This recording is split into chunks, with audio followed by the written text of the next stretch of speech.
루카복음서 7장. 백인대장의 병든 종을 고치시다. 예수님께서 백성에게 들려주시던 말씀들을 모두 마치신 다음 카파르나움에 들어가셨다. 마침 어떤 백인대장의 노예가 병들어 죽게 되었는데 그는 주인에게 소중한 사람이었다. 이 백인대장이 예수님의 소문을 듣고 유다인의 원로들을 그분께 보내어 와서 자기 노예를 살려주십사고 청하였다. 이들이 예수님께 다가와 이렇게 말하며 간곡히 청하였다. 그는 선생님께서 이 일을 해 주실 만한 사람입니다. 그는 우리 민족을 사랑할 뿐만 아니라 우리에게 회당도 지어주었습니다.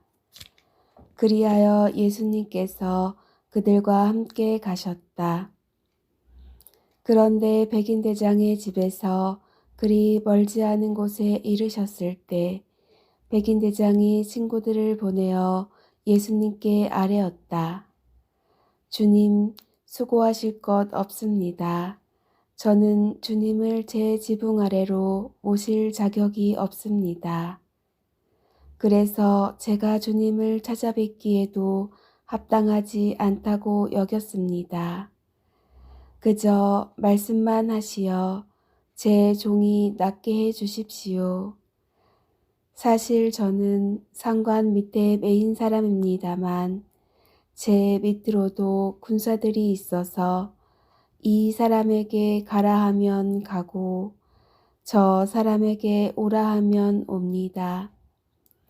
또 제 노예더러 이것을 하라 하면 합니다.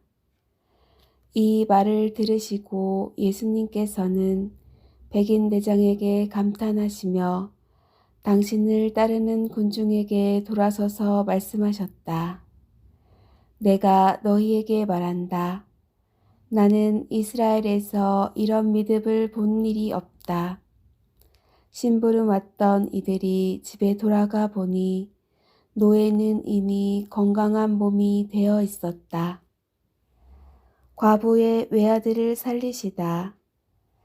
바로 그 뒤에 예수님께서 나인이라는 고을에 가셨다.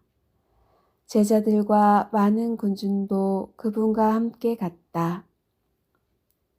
예수님께서 그 고을 성문에 가까이 이르셨을 때 마침 사람들이 주구니를 메고 나오는데 그는 외아들이고 그 어머니는 과부였다. 고을 사람들이 큰 무리를 지어 그 과부와 함께 가고 있었다. 주님께서는 그 과부를 보시고 가엾은 마음이 드시어 그에게 울지 마라 하고 이르시고는 앞으로 나아가 관에 손을 대시자 메고 가던 이들이 멈추어 섰다. 예수님께서 이르셨다. 젊은이야, 내가 너에게 말한다. 일어나라. 그러자 주구니가 일어나 앉아서 말을 하기 시작하였다. 예수님께서는 그를 그 어머니에게 돌려주셨다. 사람들은 모두 두려움에 사로잡혀 하느님을 찬양하며 우리 가운데 큰 예언자가 나타났다. 또 하느님께서 당신 백성을 찾아오셨다 하고 말하였다. 예수님의 이 이야기가 온 유다와 그 둘레 온 지방에 퍼져나갔다. 세례자 요한의 질문에 답변하시다. 요한의 제자들이 이 모든 일을 요한에게 전하였다. 그러자 요한은 자기 제자들 가운데에서 두 사람을 불러 주님께 보내며 오실 분이 선생님이십니까? 아니면 저희가 다른 분을 기다려야 합니까? 하고 여쭙게 하였다. 그 사람들이 예수님께 다가와 말하였다. 세례자 요한이 저희를 보내어 오실 분이 선생님이십니까? 아니면 저희가 다른 분을 기다려야 합니까? 하고 여쭈어 보라고 하셨습니다. 그때 예수님께서는 질병과 병고와 악령에 시달리는 많은 사람을 고쳐주시고 또 많은 눈먼이를 볼 수 있게 해 주셨다. 예수님께서 그들에게 대답하셨다.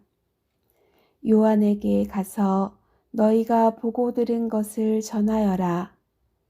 눈먼이들이 보고 다리 저는 이들이 제대로 걸으며 나병 환자들이 깨끗해지고 귀먹은 이들이 들으며 죽은 이들이 되살아나고 가난한 이들이 복음을 듣는다. 나에게 의심을 품지 않는 이는 행복하다. 세례자 요한에 관하여 말씀하시다. 요한의 심부름꾼들이 돌아가자 예수님께서 요한을 두고 군중에게 말씀하기 시작하셨다.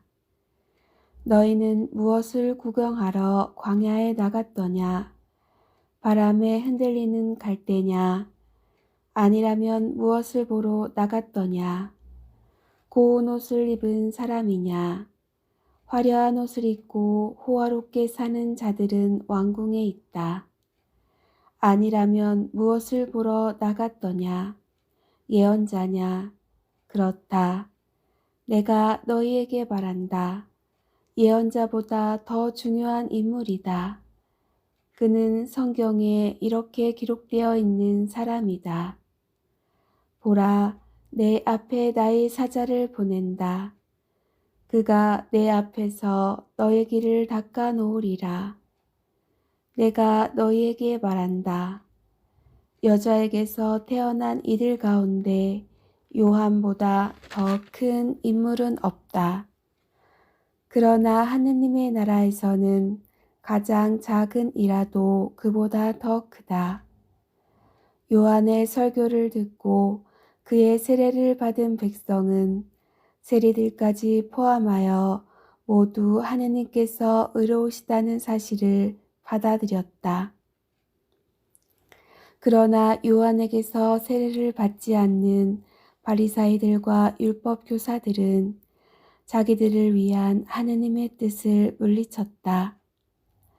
그러니 이 세대 사람들을 무엇에 비기랴? 그들은 무엇과 같은가? 장터에 앉아 서로 부르며 이렇게 말하는 아이들과 같다. 우리가 피리를 불어주어도 너희는 춤추지 않고 우리가 곡을 하여도 너희는 울지 않는다. 사실 세례자 요한이 와서 빵을 먹지도 않고 포도주를 마시지도 않자 저자는 마귀가 들렸다 하고 너희는 말한다. 그런데 사람의 아들이 와서 먹고 마시자 보라 저자는 먹보요 술꾼이며 세리와 죄인들의 친구다 하고 너희는 말한다. 그러나 지혜가 옳다는 것을 지혜의 모든 자녀가 드러났다. 죄 많은 여자를 용서하시다. 바리사이 가운데 어떤 이가 자기와 함께 음식을 먹자고 예수님을 초청하였다. 그리하여 예수님께서는 그 바리사이의 집에 들어가시어 식탁에 앉으셨다. 그 고을에 죄인인 여자가 하나 있었는데 예수님께서 바리사이의 집에서 음식을 잡수시고 계시다는 것을 알고 왔다. 그 여자는 향료가 든 옥합을 들고서 예수님 뒤쪽 발치에 서서 울며 눈물로 그분의 발을 적시기 시작하더니 자기의 머리카락으로 닦고 나서 그 발에 입을 맞추고 향유를 부어 발랐다. 예수님을 초대한 바리사이가 그것을 보고 저 사람이 예언자라면 자기에게 손을 대는 여자가 누구이며 어떤 사람인지 곧 죄인인 줄 알 터인데 하고 속으로 말하였다. 그때 예수님께서 말씀하셨다. 시몬아, 너에게 할 말이 있다. 시몬이 스승님 말씀하십시오 하였다. 어떤 채권자에게 채무자가 둘 있었다. 한 사람은 500데나리온을 빚지고 다른 사람은 50데나리온을 빚졌다. 둘 다 갚을 길이 없으므로 채권자는 그들에게 빚을 탕감해 주었다. 그러면 그들 가운데 누가 그 채권자를 더 사랑하겠느냐? 시몬이 더 많이 탕감받은 사람이라고 생각합니다. 하고 대답하자 예수님께서 옳게 판단하였다 하고 말씀하셨다. 그리고 그 여자를 돌아보시며 시몬에게 이르셨다. 이 여자를 보아라. 내가 내 집에 들어왔을 때 너는 나에게 발 씻을 물도 주지 않았다. 그러나 이 여자는 눈물로 내 발을 적시고 자기의 머리카락으로 닦아주었다. 너는 나에게 입을 맞추지 않았지만 이 여자는 내가 들어왔을 때부터 줄곧 내 발에 입을 맞추었다. 너는 내 머리에 기름을 부어 발라주지 않았다. 그러나 이 여자는 내 발에 향유를 부어 발라주었다. 그러므로 내가 너에게 말한다. 이 여자는 그 많은 죄를 용서받았다. 그래서 큰 사랑을 드러낸 것이다. 그러나 적게 용서받은 사람은 적게 사랑한다. 그러고 나서 예수님께서는 그 여자에게 말씀하셨다. 너는 죄를 용서받았다. 그러자 식탁에 함께 앉아있던 이들이 속으로 저 사람이 누구이기에 죄까지 용서해 주는가 하고 말하였다. 그러나 예수님께서는 그 여자에게 이르셨다. 내 믿음이 너를 구원하였다. 평안히 가거라.